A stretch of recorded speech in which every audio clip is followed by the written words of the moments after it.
Well, welcome to the Christian Bitcoin Podcast. I'm Tim Fox, Executive Director of Magnolia, joined by Ben Hailey, who works with us in strategy and stewardship, a fellow Presbyterian minister. We wanted to do something a little different. We wanted to bring in a few of our wives and help men and women to hear more from a more feminine perspective, especially within the dynamics of marriage as couples approach Bitcoin, finance, savings, and all these things that they mean for marriage. Ben and I, as pastors, one of the things we see a lot is couples getting really sideways about money and finance and debt and all these things in the future. And so we're going to talk about all that. We are joined by Beth Hailey, Ben's lovely bride. So she's going to help us think through some of these things in hopes that it's an encouragement to everybody else out there, especially I think because Bitcoin, it's no secret, tends to be very male-dominated. And with couples, it's almost always the husband who gets into it first and kind of goes a little bit crazy over it. And usually wives are a little bit left spinning by it. What is this thing? Not sure what to think about it. Has my husband totally gone crazy? At best, usually what happens is a wife says, well, okay, this is some weird thing, but she doesn't usually quite buy into it the same way he does. Beth has bought in. She wants to help us with that. But let's start with just y'all's Bitcoin story, because this is really about you guys as a couple. This is not something that Ben found on his own. Tell us about how you guys got into Bitcoin together. Well, thanks, Tim. Thanks for that question, and thanks for having us. It's an honor to be here. I guess, we've been married 25 years, and we early on, tried to do kind of the envelope system, and this is the Dave Ramsey method of paying with cash. We worked really hard to not overspend, not to live outside of our means. And, we took some good things from the Dave Ramsey way. But we sat down with an advisor, a financial advisor, who I really liked and still do. He's a great guy. And just said, can you help us with the trajectory, I guess, of Remind us what year roughly this is? That was 2017. I had just taken a new call that kind of precipitated it, I think, because we met with him as I was finishing up with RUF, and then we knew we were going to be in College Station even longer, and so we had begun to kind of consolidate everything to College Station with regard to our finances. Yeah, and I was just sort of beginning to feel a little bit of unrest, and it was a little bit of a shock when the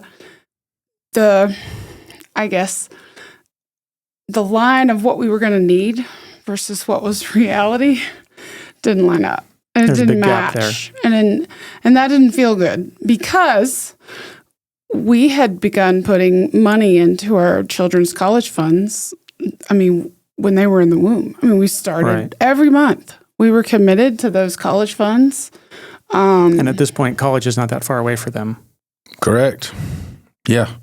About 3-4 years. So I was kind of feeling the heat a little bit. Right. Yeah, in 2017, right. And and not only that, we had, been left just a little bit of money when Ben's father So we did have some starter money even early on. Starter money. And I was just so thankful that Ben said, we're going to invest this, and so we did what we were advised to do, which was, mutual funds. And we sought out advice even really early on for those That was in 2002 when we had, And so it was a little bit of a well, wait, we've done everything we can do. I thought we were trying to do the biblical thing and save and not go into too much debt except for our house. And, every now and then we would have to, pay on a used car or something. Right. But, and then it became apparent, I probably need to go back to school. 2 reasons. One, I definitely had a very niche interest in, reviving what I had studied in undergrad, which is speech language pathology. And so I have always wanted to go back and get a master's because I worked for several years while Ben was in seminary. And Ben had even stuck away a little money, and he called it Beth's college fund. And he was dedicated to not letting that money get used for anything else for a decade or more, because he knew my heart and that I love the field. Years. Yeah, now I think about it. 18 years. I was like, we can't touch that. So really, we had 3 college funds. Yeah, right. But I mean, he knew that I love the field, but he also was very committed to making, the one income work for both of us, so that we could keep our children so that I could be at home with our children. So I did go back to school in 2020 and graduated with a master's in 22. And, a second paycheck helped, right? It felt better. It felt like, we can exhale. We can actually hire somebody to come, paint this room, or, put in some flooring or some now we're really doing what we're supposed to do for the future. We turned in our 20-year-old couch and got a new one. And, but I remember feeling, at some point, maybe it was 23, like, well, wait a minute. We're on 2 incomes. Still living within our means. How? Yeah. And yet the math still didn't add up for college. Right. Still didn't add up for just, things like vacations and, our children are going to both need vehicles soon, and right. So that's when I began to think something is out of order, and I didn't know what it was.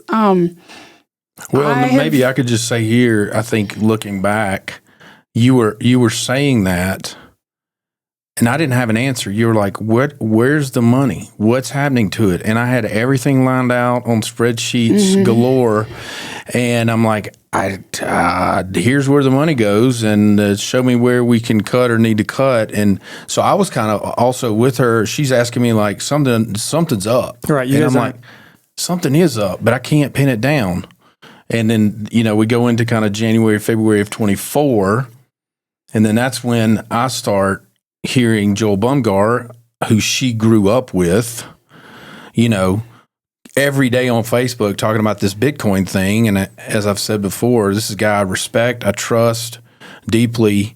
And I'm like, this is something we need to look at. So that's kind of where we were, January, February 24. Yeah, and Ben began to really foster that curiosity. I thought, well, maybe this is a fad that, Ben's just kind of interested in this. And I even thought for half a minute that maybe, I was seeing Joel's posts on Facebook, which are amazing, by the way. I mean, they're very educational. Explain briefly who Joel is. Joel Bomgar is, he lives in Jackson, Mississippi, and he has built several companies, and he's been very successful, dear friend. We're in youth but he's group. also one of the smartest people I've ever known. We were in youth group together. His older brother was also a very good friend.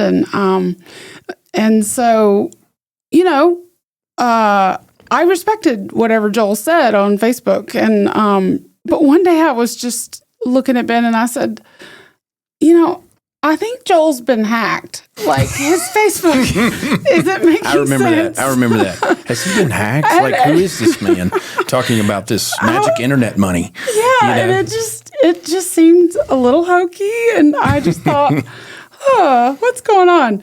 And but he kept going, and so it definitely wasn't a hack. And then other people that I love and respect, and that mutual friends, they would respond and so interact with Joel. Yeah, I have a confession to make in the middle of this.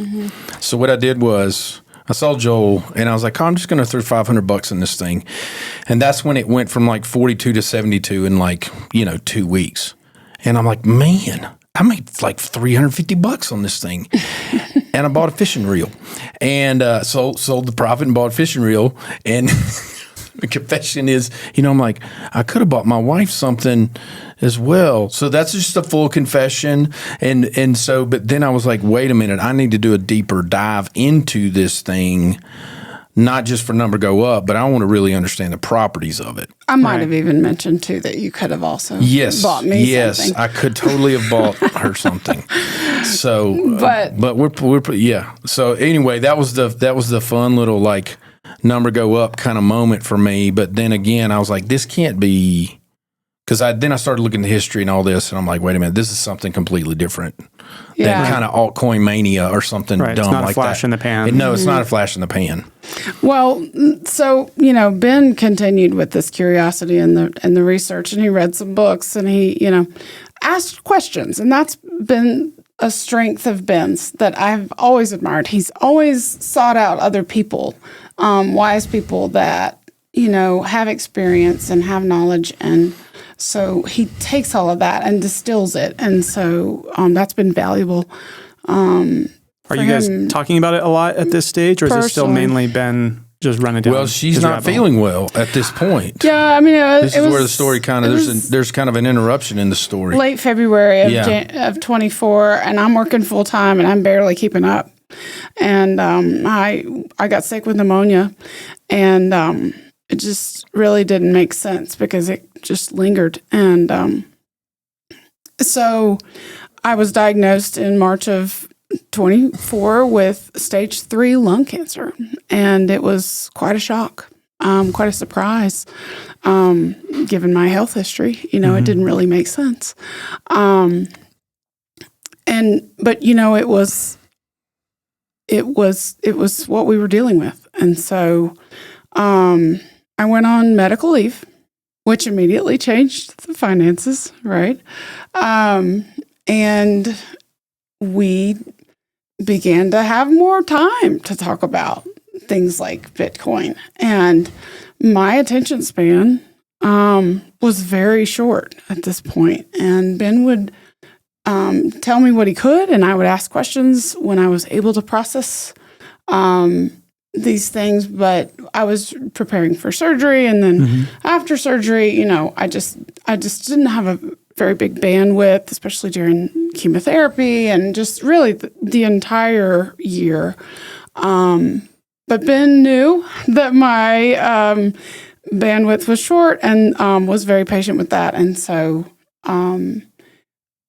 I think it was sometime that summer that he decided to make the financial move of taking his Roth IRA. We had also started 2 Roth IRAs. And we were told that they would do really well, like 12% or something. So, I mean, just a little background on that. Yeah, we had started 2 Roth IRAs with the little bit of money that my dad had left. And, but then really, I use a lot of words, and so we needed to be efficient with those words while Beth was going through this. So I decided the best thing to do is for me to stop talking and to just schedule a Zoom with Joel. So we scheduled a Zoom with Joel in about April, May. I can't even remember exactly, so that she could make sure this is not a fake person on Facebook, that's saying this sort of thing. And then that meeting was pretty pivotal for, and I would just encourage couples, if you're not lining up on this thing, find somebody that you do trust and understand and who understands it, and so you can just kind of walk through those. So that was what that was for me. But yes, somewhere in April we pivoted my Roth, and then by June we had pivoted hers. Well, and also I'm not exactly sure when you sought out Tim. Yes, so that's a funny story. Like it was somewhere maybe within a week post-op or pre-op, because your lung surgery was in end of April. So I think it may have been like 2 weeks after her. I called Tim, and Tim and I had not a super close relationship in Presbytery, but I'd gotten word that he was a Bitcoiner, and so I just called him and was like, "I'm coming to your house tomorrow. I need help with all this stuff." And and so back to the story. Ben decided. I mean, we had started 2 Roths, and he said, I really would like to move my Roth over. And at this point, I still didn't understand a lot. However, I was curious. And I was for Ben. I was for us. I was greatly encouraged by your knowledge and the time that you spent with Ben. And so all of these interactions began to help me really think, I guess, a little differently and investigate some for myself. And I watched some videos and I, tried to learn. But you read Joel's entire collection of posts too. I remember that somewhere in there. I at least read the paper that he wrote up, and that was helpful. But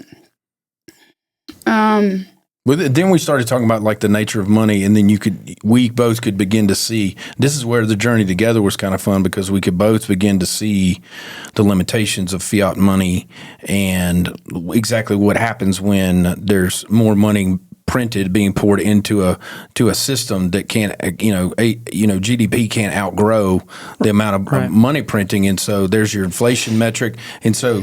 There was some moments there where I was kind of sharing things with her, but then there were moments where she would kind of ask me this kind of question about fiat or whatever that showed that, like, oh, she'd been thinking on her own about these things. And I was like, I never thought of that. Never thought of it that way. Yeah, I really needed to wrap my head around the terms. All of these new, vocabulary words were flying around. Things like fiat money and just all of these financial terms that I was unfamiliar with. Blockchain and all that stuff, and basically, for the longest time, really uninterested in. So, if you're not interested in something, it's a little harder to pay attention to it. But, I did my best to be engaged. And, but then I feel like what cancer did for me was, maybe some would see it as kind of a skydive moment, like, well, I got cancer. I'm just going to jump out of this financial plane and, throw it all in. Like you've kind of lost your mind a little bit. Here we go, But that's not what happened. If anything, I really felt like this journey gave me a lot of freedom and a lot of opportunity because it gave me the freedom in the sense, I guess, that we had done everything we could do, right? And I still felt very much blessed by the Lord and very much like He was going before me in what we were doing. I mean, I was having to make huge health decisions, right? And so,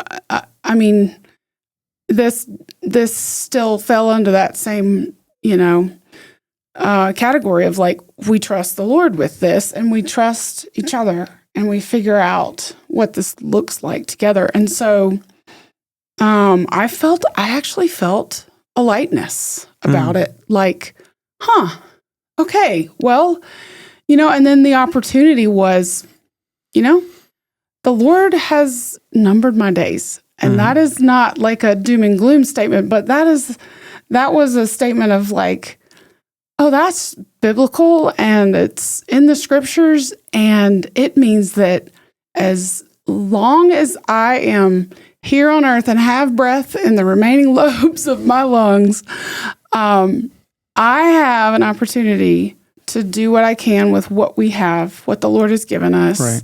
And let me just say, like, whether, a couple has a lot of money or just a little bit of money, it's still a big deal. Money is a big deal in marriage. It doesn't matter how you slice it. In fact, all of the premarital counseling that Ben's done and that maybe we've done some together, money is one of the big fat topics, and you just can't get around it, And, family systems inform how you spend money, how you think about money.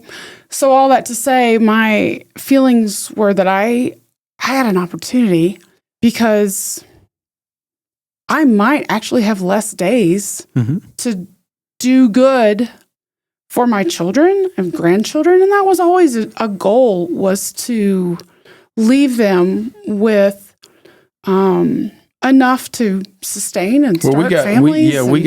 We got some starter, and we wanted. Yeah, we wanted to from parents and grandparents, and But at this point, we didn't want to help do that. We didn't even have enough to pay for their 4 years of college. That's right.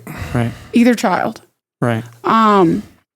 Now, And family members have always said, like, we want to help, and they help, here and there, little, little amounts, big amounts. They've been committed to Hannah and Nathan's college education, and they're both now enrolled in school and doing well. And however, so I want to emphasize the freedom and the opportunity piece, because I feel like cancer brought me into a perspective that felt fresh. Right. Yeah, and to be clear to the people that are listening, this wasn't a diagnosis that had a simple, quick fix. Like, we're just going to do this little surgery. Like, it was pretty grim for a while there. I'm still undergoing daily treatment. Right. Twice a day.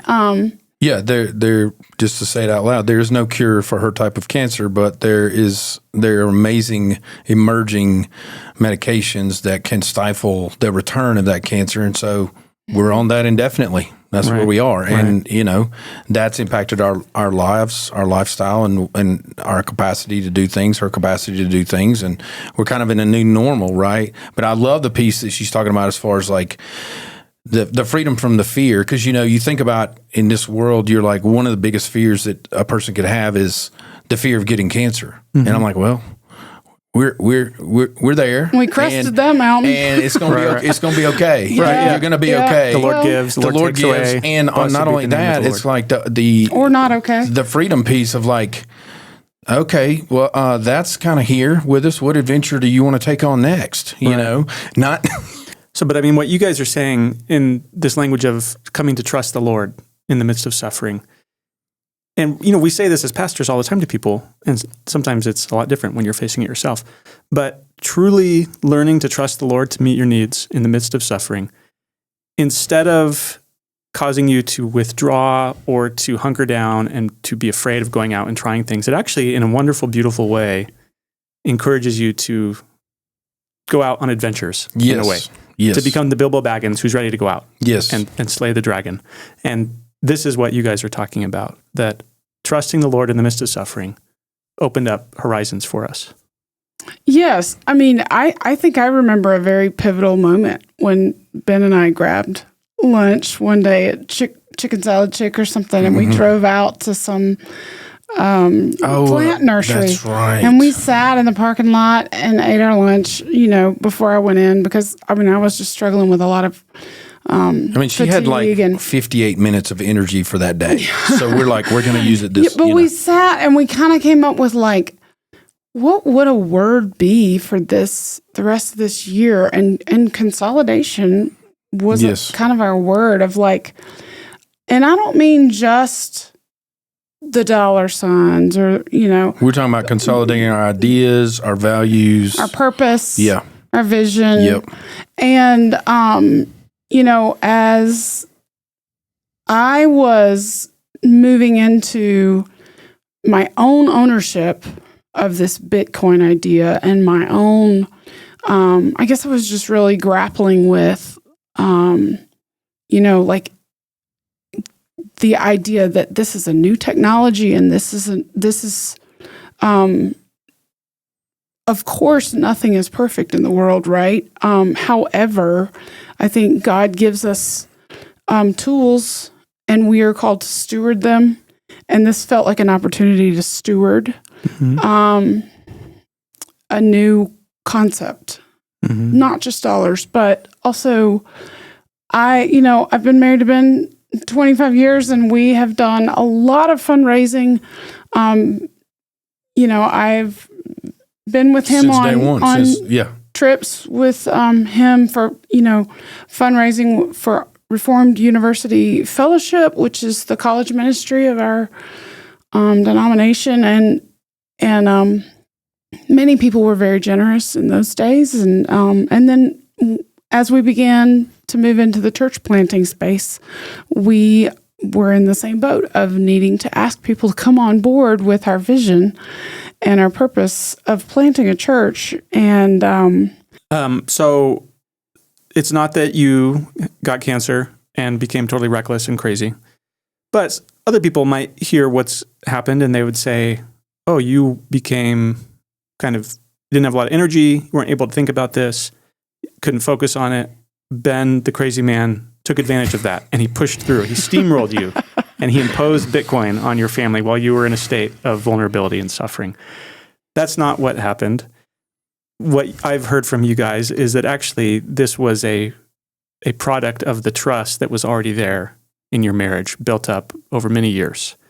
Bitcoin, one of its memes, one of its kind of cultural slogans is that what makes it so great is that you don't have to trust anybody.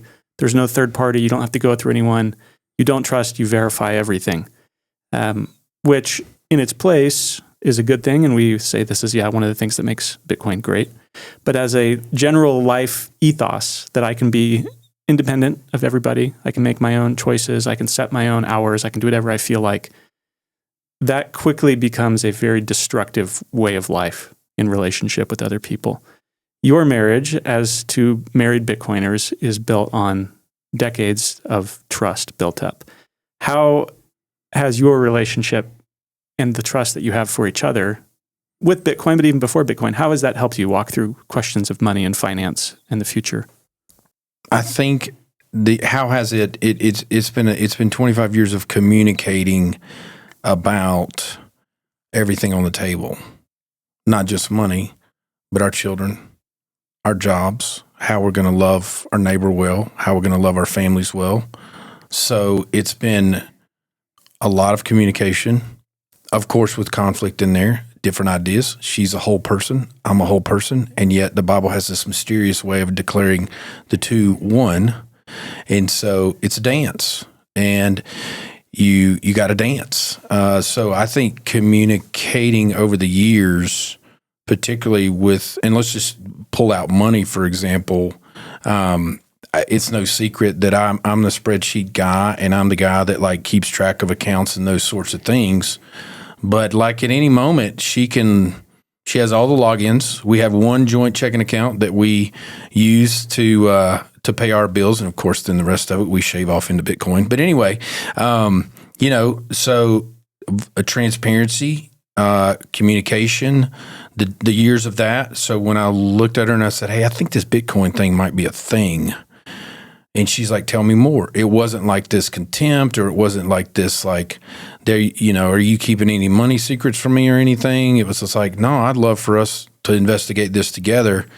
And so I've never made any moves, substantial moves with money without checking with her, because I trust her instinct deeply. I can be in my own head pretty easy, and so. And then she runs point on certain things. I run point on certain things, but that bedrock of trust is very important. Yeah, I mean, I can think for myself, and I feel respected in that. My husband saved money for me to go to school. Not in any way was there any pressure. In fact, I needed. I needed a cheerleader in school, right? Mm-hmm. Going to school in your 40s is no small thing, especially with, middle schoolers and whatever in the house and in the middle of COVID and, all those things, and church planting and, illnesses, family member illnesses and things like that. So, I mean, I definitely feel like I can think for myself, but yet, I have that time, especially in our life, I felt Ben saying, "Well, sure, you could go get, an assistant job or this or that." But I think, and I had almost taken one. He said, "I think what you really want is, to go get your master's." And he knew me in the sense that was the type of that was the career path that I really had my heart set on. And, I'm not, I think when we moved into the Bitcoin space, we did both have a Roth IRA, and this goes back to, the little money that his father left, right? Well, we didn't start one Roth, we started two. and one in my name and one in his. And of course, we're both beneficiaries of each. But, he said, I'd really like to do this with, our money, and the pronouns matter when you have these conversations. And so I said, okay, it's something your father gave you. And I think that, you have every right and freedom to try this because you've given due diligence to mutual funds that have barely kept up with inflation. Right. And we're both feeling a sense of what's wrong. But I was, honest, and I said, I'm not sure I'm ready to move mine over. Right. Give me some time. And there was never pressure. And then I think one morning I walked into the kitchen and said, I'd like you to move my Roth. Mm-hmm. And, I think we got there together, even though that maybe sounds like we made separate moves, but we certainly we got there together. Each other. Yeah, so there's this weird thing of like the Roth is in her name, and so and the Roth was in my name, but we both saw it as our money because, and then the kind of the next step was, okay, what would we want to do with any extra? How do we want to start saving in Bitcoin? And we pivoted pretty significantly to just begin DCA, with, as they say, buy a little bit every day, $5 a day, $10 a day, whatever you can do. And we've been doing that for about 18 months now, and so that's a whole different ball game as far as like how you kind of want to structure those things, right? And each couple the point is, I think you're trying to make, the point is each couple, you want to move, you want to step together. Right. And it may be one is looking at the other saying, hey, I think this is a good idea. And the other one going, okay, tell me more about it. And then you step together. Right. And the other values the other's opinion so much in that trust relationship that you genuinely do seek it, no matter how crazy it sounds to you at first. You're like, wait a minute, here's a wife or a husband that I trust, and they just said this crazy thing called Bitcoin. The point is, she took deep interest in what I'm interested in, right? And now we have joint interest, and there are these moments in our lives where she's deeply interested in something like speech pathology, and I take interest in that. And I'm like, no, we're going to do this together. I'm your cheerleader, and vice versa, right? So I think that's the piece of it that's important, is to take deep interest in one another's interests, and then you arrive at a decision together. Right. And I felt like it was, he was honoring me and encouraging me to go back to school, not just for finances, right? But because I had a love of the field. And I saw his curiosity with this thing start. And even though I didn't understand it, I was, thankful. Like that. I mean, it honestly started out as a hobby. Like, oh, you want to learn about something. Right. Like, that's wonderful that you want to learn. And, but then it became more. And what would you guys say to a couple or one spouse hearing this where they're saying, that sounds really wonderful and great that you guys have this trusting relationship built up over 25 years, but we don't have that. We haven't had that maybe ever. We can't just be interested in each other's things and move on la-di-da. How would you encourage a couple that needs to build that kind of foundation of trust before they can do this? Because there is a danger, I think, with something like this. Like with Bitcoin, you get so excited about something. Maybe you're the husband, you're really excited about it.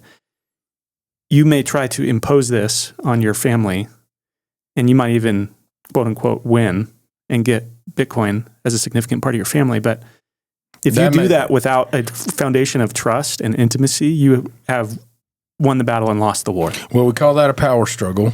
And in a power struggle, nobody wins. Right. So if one spouse makes a power move over the other spouse, they're both going to lose. And so you got to do your best to take the power out of the room in that moment. And that requires humility and saying, I'm sorry, I'm not listening to you. I haven't been listening to you.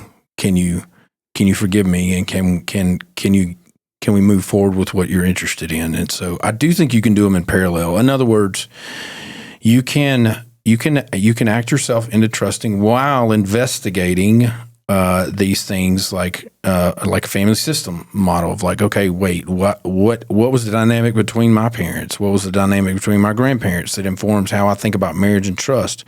You can talk about how conflicts work, and so all of those investigating all of those areas contribute greatly to that bedrock of trust that has nothing to do with Bitcoin, right? That's just our heart, first and foremost in this conversation, is that.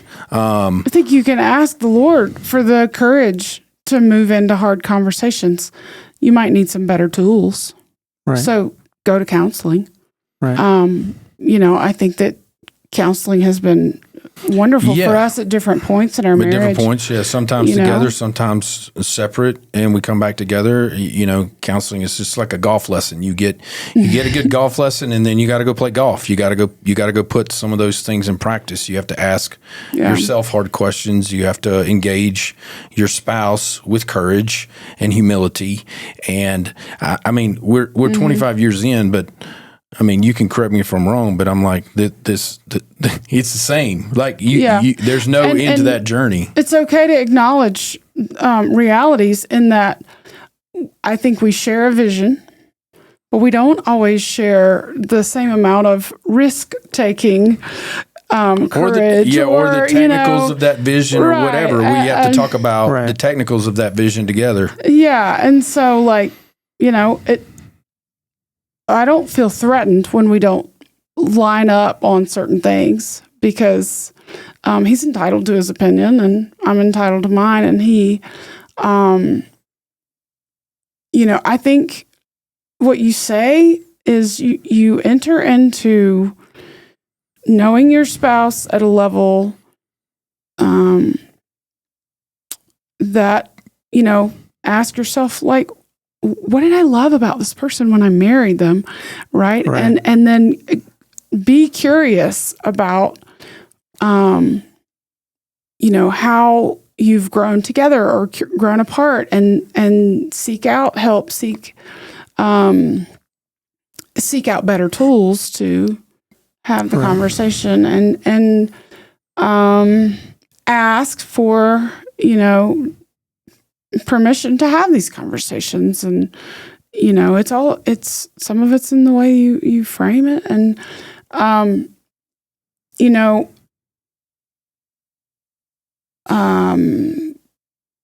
repent.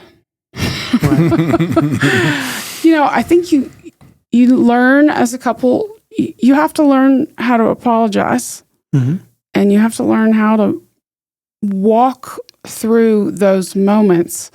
So an apology is not just, I'm sorry. No, let's loosen up here a little bit. Let me give you a little story here.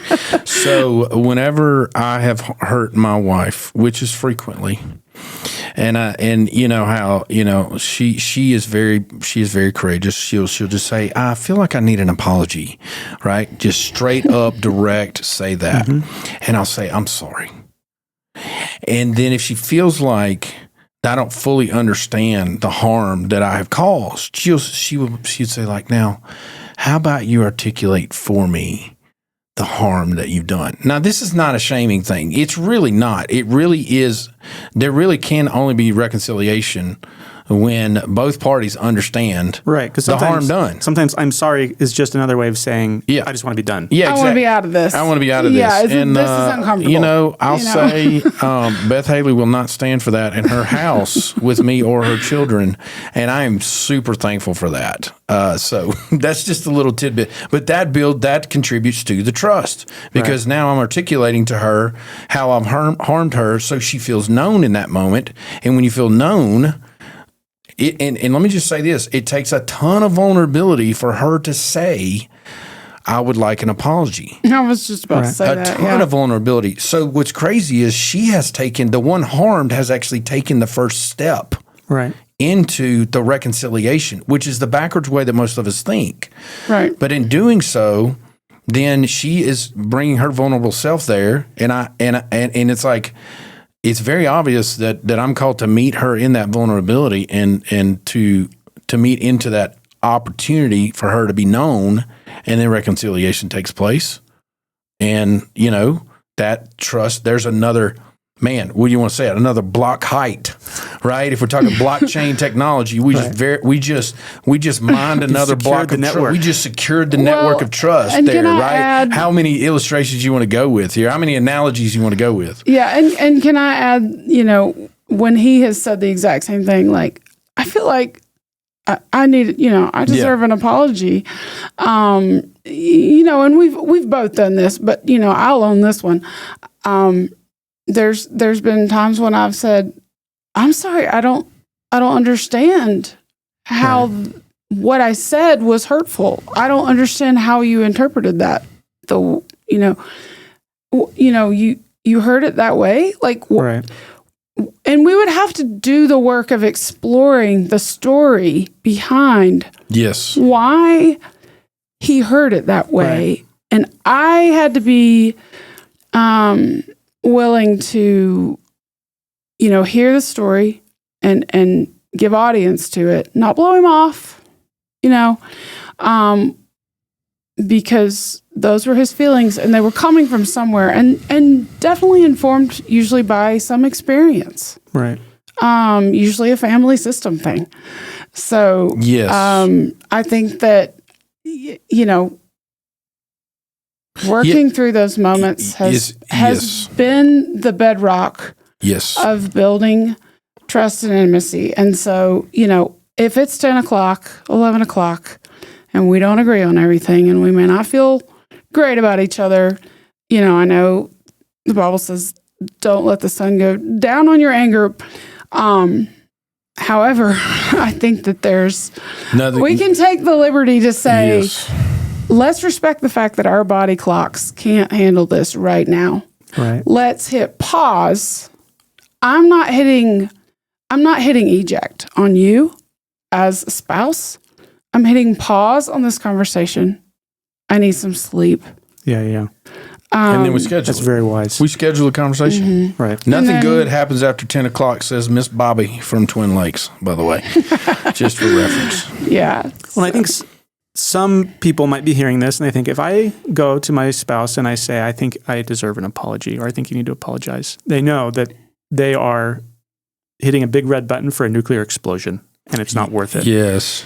Are there ways, before you've gotten to that point in your relationship, are there ways that you can work to build trust from your end? Yes. Like, sometimes I've seen couples where one of them demands trust. They say, you need to trust me. The Bible says we need to trust each other. You must trust me. And I have pushed back on that. And I said, you're not there yet. You can't do that. You need to show that you are a trustworthy person. Right. Whether or not they respond to that, which you can't control. Yep. What you can control is what kind of person are you? What would you say at that stage? How do you help people there? I would say that it's about your approach. It's about your timing. It's about your tone. I've done a lot of work on all of that. And, I think it's about how you couch the topic. Mm-hmm. I think it's always helpful to affirm, hey, I really think that, you've been working hard on this one thing, or, I don't have a very specific example, I appreciate your work on XYZ in order for us to, accomplish this goal. However, in the midst of it, I wonder if we're missing each other. Mm-hmm. Like, maybe it's really in the wording of, you talk about the thing and not the person. Yeah. Right? You talk about the thing, like, hey, there's this thing here. And you may be like, well, are you blaming me for it? And I actually not blaming you for it. I'm saying there's a thing. I'll take full ownership of my part of the thing. Where do I need to, move into this? But just a little bit to answer your question, it's not just the verbal, it's the nonverbal. And so what's interesting is you what could you do? You just serve and love your spouse. And now, if you're in a highly transactional marriage, which a lot of them are, then that spouse that you're serving out of genuine sincerity in order to build trust might be like, what do you want me to do for you? And you're like, I'm actually trying to install a different paradigm here. Right. Now, these kind of paradigm shifts take a lot of time and a lot of energy, but they're completely worth it. So my encouragement to couples would just be move into this. Don't let all of this stay latent, right? Yeah. Move into these things. And to use an example from my field of speech language pathology, modeling is a huge part of what we do. We model speech, we model language so that children can develop, language. And that's true in marriage. Right. We need good models. Right. We need to see other couples interact. We need to observe those people have hard conversations. And so, we have been blessed to have people that have been vulnerable enough to us to offer us these examples and these models. Yeah, this is one of the most beautiful things about meaningful engagement in a church is getting to be around marriages and families at various stages and forms of suffering. Right. And so, our family systems inform that. Those were the biggest models, right? Right, because it's not just that there's good models out there, there's also bad models. Well, and I had wonderful models in my life. But what we ran into was realizing that we had very different modeling, and we had to talk about that. And we had to, sometimes it was literally like, hey, can you try that again?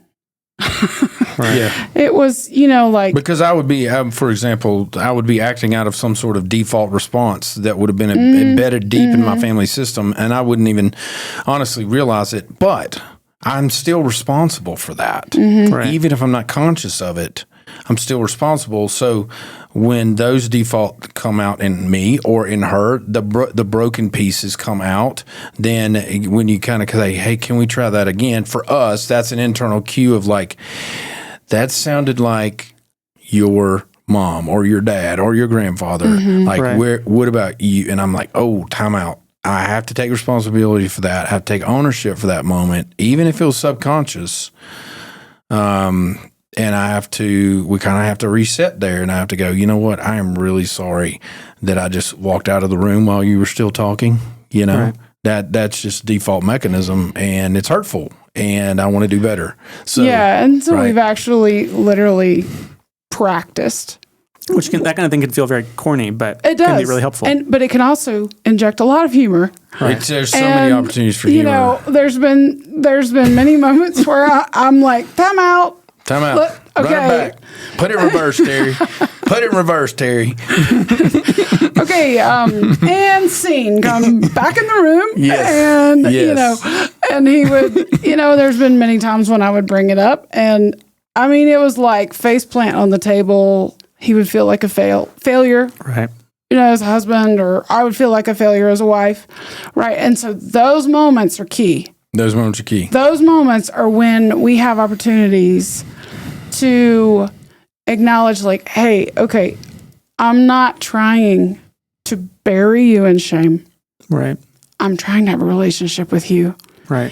And so we've got to do this a different way. Right. And I want to own my stuff, and you own your piece, and let's try this again. Because I think that's the only way we're going to rewire our brains. Yep. So, going back to some of the stuff we were talking about with models and families and trust, one of the things that couples often bring into a marriage is very different approaches to money, usually kind of not consciously chosen, something that they've just picked up from their families, what they were not taught. Money means different things to them, and there's a conflict over that. Also, kind of like sex is in a lot of ways, money is a kind of earthly thermometer to deeper relational, spiritual realities, not just for us as individuals, although I think that's true, but in a marriage too, because what's going on financially in your life is often indicative of what's going on underneath.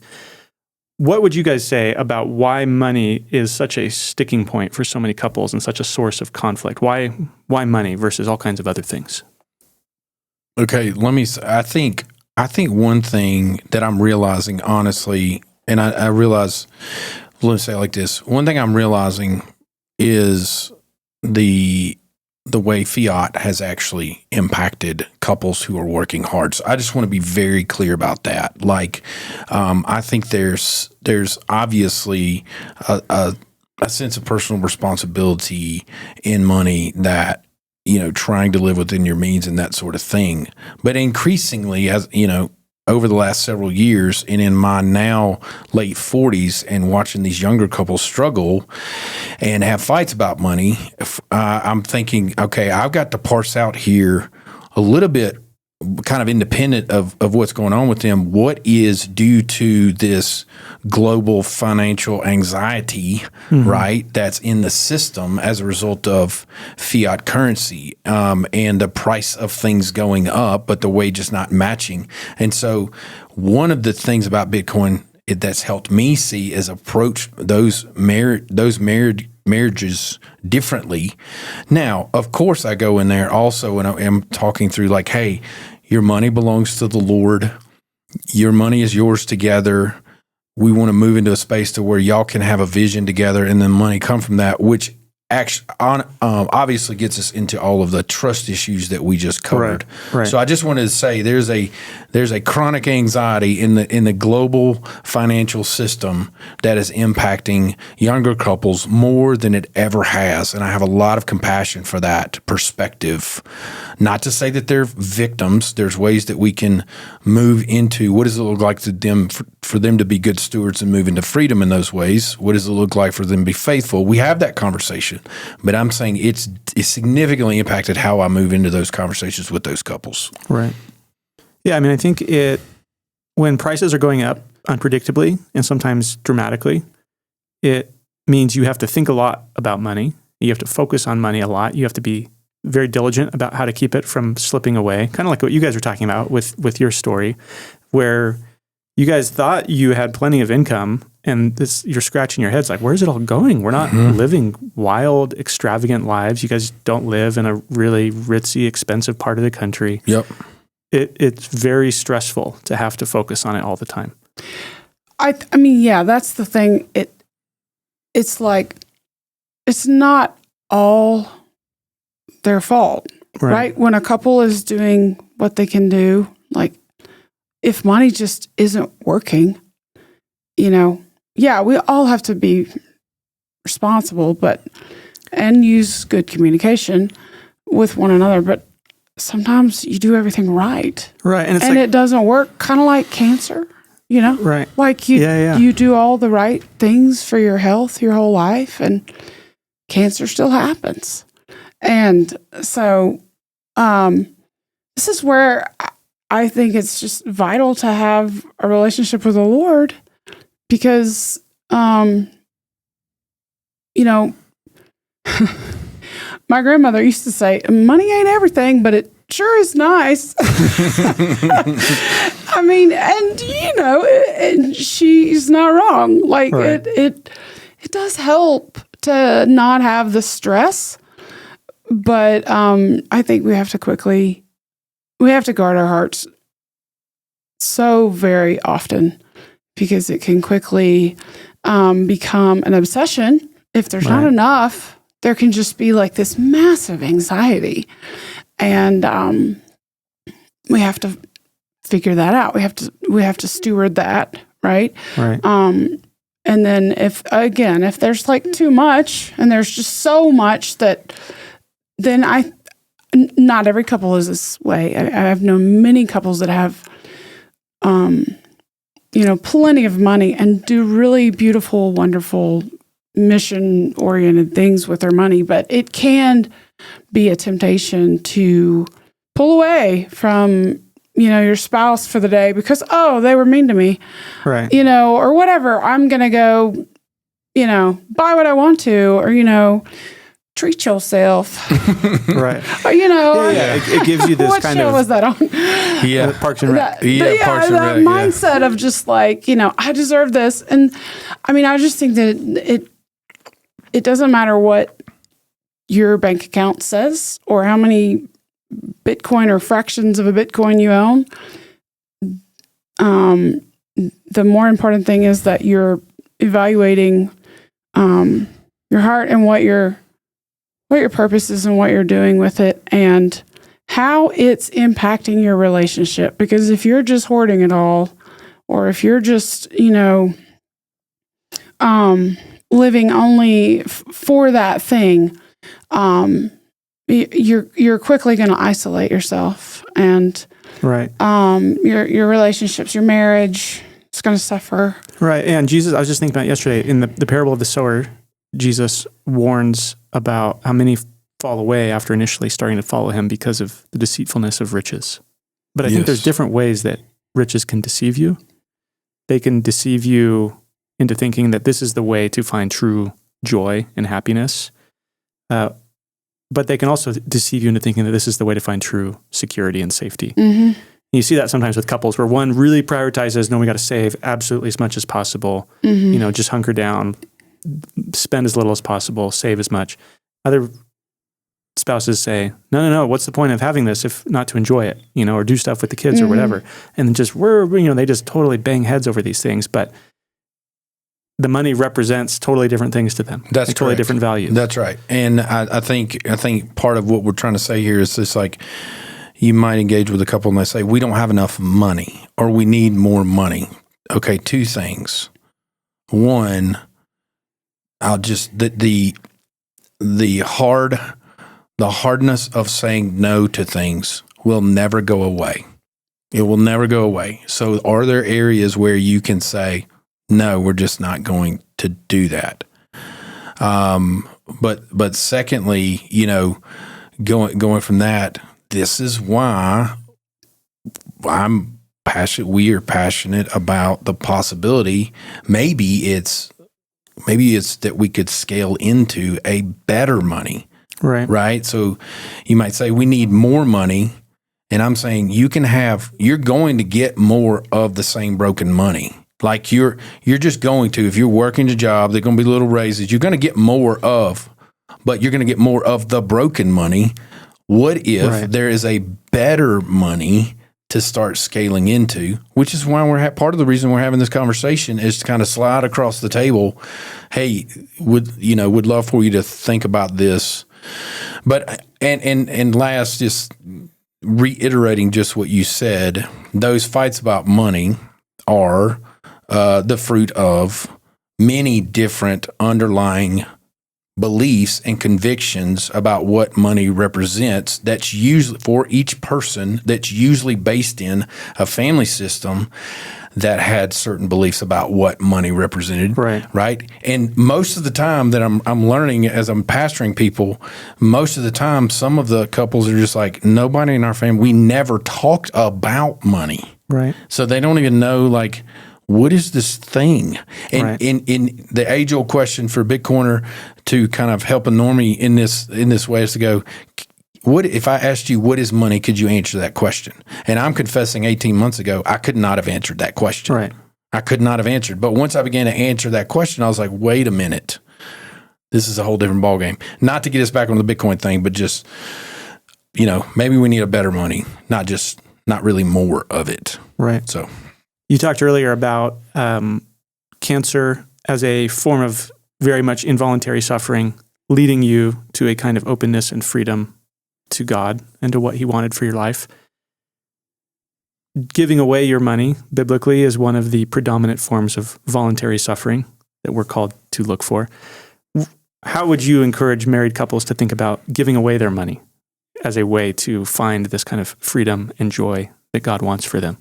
Well, there's two classic answers to that question. One is you could just kind of make it a law-based thing, right? Of like, you could be like, well, if you don't give money, you're going to hell. Okay, so let's not, I wouldn't lead with that. But this is what Beth and I talk about with our people is there's a joy on the other side of sacrifice that you choose, such as relinquishing of that money. There's a joy on the other side of that cannot be replicated on this side of that faith-based moment that will gratify you in the same way. I can't tell you how it's going to express itself in joy, but I think I'm pretty solid biblical for the joy who set before him, Jesus, for the joy set before him, endured the cross. That is a voluntary sacrifice, and he could see the joy on the other side of that. And you take that same principle and you apply it to this self-sacrifice, this relinquishing of, this releasing of this money, and there's a joy on the other side of that, and it cannot be replicated. And it is a faith-based moment of like, you're not going to cut a deal with God and say, well, I'm going to give this money, and I sure hope you make me feel better. He doesn't work like that. But he does promise a joy that's kind of indescribable. So that is always my encouragement to people to give. Like, it's just a beautiful thing, and there's a Christ likeness in that does cement you more into that transformation of Christ that the scriptures talk about. Right. Yeah. It's not a crass prosperity gospel. Give $100 so God will give you $1,000. That's right. I mean, God can do that, and God does that sometimes, and it's wonderful when He does that and surprises people. In me, that's coincidental, right? You give, and then the Lord will bless it. Right, but it's like what you're saying. It's this deeper wealth of becoming a different kind of person, becoming more like Jesus. Is far richer than any amount of Bitcoin. And that we were just talking about this the other day in terms of just speaking about biblical kind of model of generosity, that this is a big part of what it means to follow Christ, is learning to become generous. And that sometimes in our position as pastors, sometimes you feel bad about asking people to give or feel embarrassed that you have to do it. But that, no, really what you're doing is you are helping people by letting them and teaching them to not hang so tightly onto these earthly things that they can't hang on to anyways. Right. And that actually God wants more for us than we do. And that doesn't mean it's not painful and it's not hard, but that this is good for us to learn to not live for the pleasure of money, spending, consuming, or, and this is maybe harder pill for Bitcoiners to swallow, not even for the security of money, of saving for the future, of thinking long term. No, because one of these things in Bitcoin is never sell it, get as much as you can. You can never have enough. There's no way that you'll ever get enough. And I know what they mean by that, but Christ calls us to love him more than we love our Bitcoin, and to be willing to give it towards his purposes. Yes. When we were in, and still are, the fundraising days, I think it took me a while to learn the vulnerability. I guess learn to admit that I felt prideful, and so it was really hard to send Ben off or watch him go and ask people to give to, not to the Haileys, but to the ministry that was being done, that was being overseen by other people, not just us, but, and so that the practice of asking, and then the practice of, or the observation of seeing that money be given by people that were doing that exact thing. They were seeing that it was good for them to give. It was blessing the ministry. That just continued to soften my heart and humble me, and help. Honestly, it addressed my fear. It addressed my, which is a trust issue, and then it became a real. I guess I was able to unwrap myself from a bunch of emotion about it, and realize that, like, no, this is between that person and the Lord. That's like right. This is between. This is what they have been called to do, and literally Ben is just sort of the in between. He's the one that's saying, do you believe in this, this ministry, this concept, this this work? And then let that person decide between them and the Lord. And that was I guess, being on the side of where I observed more of that than maybe, a lot of people in the church, because I'm the pastor's wife. Right. I was able to, I benefited, and it was a privilege to watch my own heart soften.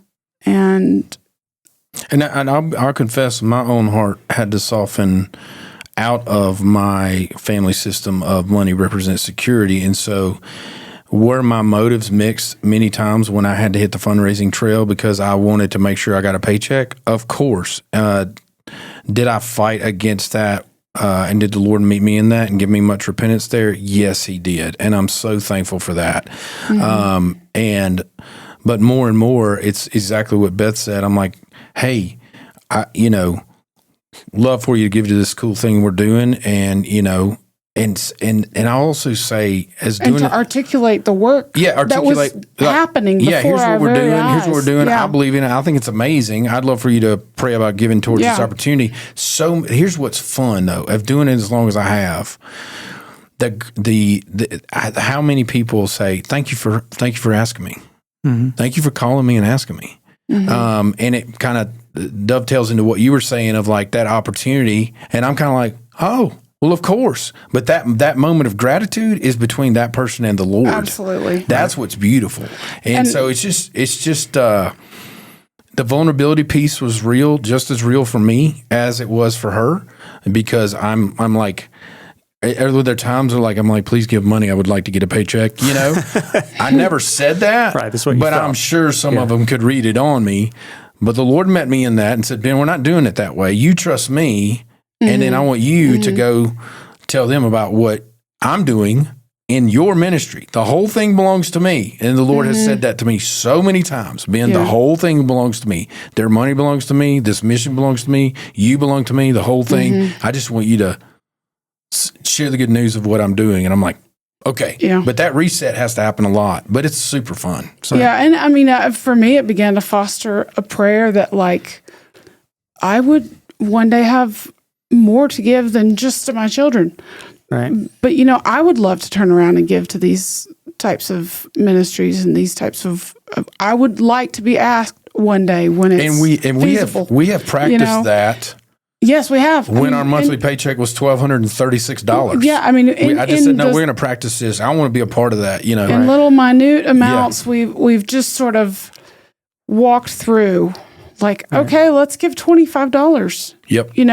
And and then when I get a raise, they get a raise. That's the way I think about it. So right. Well, and kind of like we're talking about before with how do you build trust in a marriage? Going through these kinds of things together it can be a relatively simple but really powerful way of doing that. Of hey, we're on the same team. We're on the same team. And we're on God's team. We're on God's team. Going towards God's work. Mm-hmm. That's right. Mm-hmm. And yeah. And I mean, I felt like there were low moments for Ben. And there were key moments where I had an opportunity to encourage him and, remind him. You mean when I was like, we have 3 months of funding left for our church plant. And I would be like, he would say, my church. And I was like, whose church? Yes, you would correct me on all these things, well, I mean, you were correcting me as well. But the gospel, she'd be like, hey, has the Lord been faithful? Yes. Okay. Yeah. Do you need to go ask people for money? Yes. Okay. We can do both. We can believe both in parallel. Right? Yeah. So there's so many encouraging moments where I was just like, short of quarters and a phone booth and a phone book, where are we going to get more? So, yeah. But I think what I'd say is there a particular way in which our marriage has been forged in the fires of money that even some couples don't necessarily go through. Yes, I'm not saying that makes us more qualified to speak to it. I'm just saying I think we can say much of our trust issues have been forged in the fires of communication, transparency, conflict, reconciliation, particularly about money. And it was just always there. Can I just say that journey is in the middle. Yes, we are not in any way, just because we have because now we're crazy because we're Bitcoiners. Well, just because we have a little Bitcoin doesn't mean that we've arrived. Right, exactly. I mean, we're hoping to see it grow so we can do more missional work and more things. And even if Bitcoin goes to the moon in the next, decade or two, and you guys are totally secure financially, you still have to go through all these questions. Exactly. Whose is it? What is it for? Right. How do I trust the Lord in the midst of it? How do we build trust? Yes. In some ways, it gets harder when things get easier. Well, let's finish with this. Yeah. Imagine you can go back in time to 2017 when you guys have met with your financial advisor. He's told you you're not going to make it. You're not doing nearly enough. What would you tell yourselves? You can't tell yourself buy Bitcoin. What would it be? Wait, if we can't tell ourselves buy Bitcoin? Right. Besides buying Bitcoin. We didn't know about Bitcoin until 24. So besides buying Bitcoin, what would you tell yourself going back? Yeah, trust the Lord. And I would say as not as a proud moment, but as a word from the Lord of the Lord knows that you're doing the best you can do. Right. And receive that and be content with his joy in you as you are seeking to be faithful. Don't listen to the shame stuff of not good enough, right? So don't use the chart to say, this is what it's going to take for y'all to be in a position to retire and you fall so short. Don't swallow the shame cocktail at that moment. Right. Hear the Lord's word over you. You are doing the best you can. I want you to continue to trust me. That's about all I can say. And the Lord's love over you enables you to look in the mirror and own. I think maybe some of these habits could change in order to benefit my family. Yes. In order to be more on board with, our family goal. I think that maybe is really... Maybe come up with a family goal. Right. Maybe go back to the drawing board. There's a kind of transformation that comes out of shame, that comes out of failure that isn't necessarily shame. That's right. What you're talking about. I don't want to undercut taking responsibility and taking ownership of I think maybe I'm overspending in this one area, or I don't want to undercut what she's saying at all. My thing was more of a preface, but to look in the mirror of asking the Lord, where are you calling me to trust you even more and to say no to this extra thing or this nicer, newer thing? Where are you calling me to trust you more? They go together. They go together. It's only in that confidence that God is for you. Yes. He's on your team and on your marriage's team, and his love for you. It's only in that confidence that you can change your habits, so to speak, without destroying yourself. That's right. Mm-hmm. Yeah. Which a lot of couples are doing. This is why they're so sideways with each other. There is that shame. There is that sense of limitation and failure, and the guns are pointed at each other. Yes. Yeah. Don't fall. You're not a victim. God loves you. You have full agency and freedom, even on these little micro moments, to exercise trust in the Lord and say, I don't need that. Another practical thing. I mean, this would take a lot of courage, right? But is we actually were both blessed with models, similar models, in that we had parents that were committed to tithing, and that was modeled. So when we got married, we began to tithe. So if you're in the crux of that moment of we're in that 2017 moment of it's not going to happen. Right. Tithe and pray, because giving what the Lord has called us to and given the privilege to us to give is where the trust begins to grow, and the Lord will meet us in that. So I think to go really back to the main vision of building trust, it's start with that mutual decision together to say, this is a non-negotiable, simply because we do believe in that joy that the Lord has for us in whatever manifestation, not any health and wealth way, but we can land on that promise. But it seems counterintuitive. It seems counterintuitive. Like, oh, I'm in the red. You're telling me to give money away? Right. Well, because giving money away to God and to his purposes is an expression of trusting God. It's an expression of worship. Right. And it's, you guys trust God, and as you trust God, you trust each other. Yes. It makes those things all happen together. They all happen together. Right. And that's one reason why tithe is taken up in church. It's part of worship. Right. It's the act of, even if it's a QR code up on a screen. Even if it's a QR code or, a rock in a bucket because you do the QR code and you're just physically like putting the rock in the bucket. Yeah. But it is the act, it is the practice. It's the model even to your children, to your Christian brothers and sisters and non-Christian friends that might be in the audience. That you believe God is at work in something bigger than your bank account. Right. Well, that's wonderful. Thanks, guys. Let's finish there. Yes. Great to have you guys today. Yes. And look forward to talking about it. about it. Thank you for having us, Tim. It's been a joy.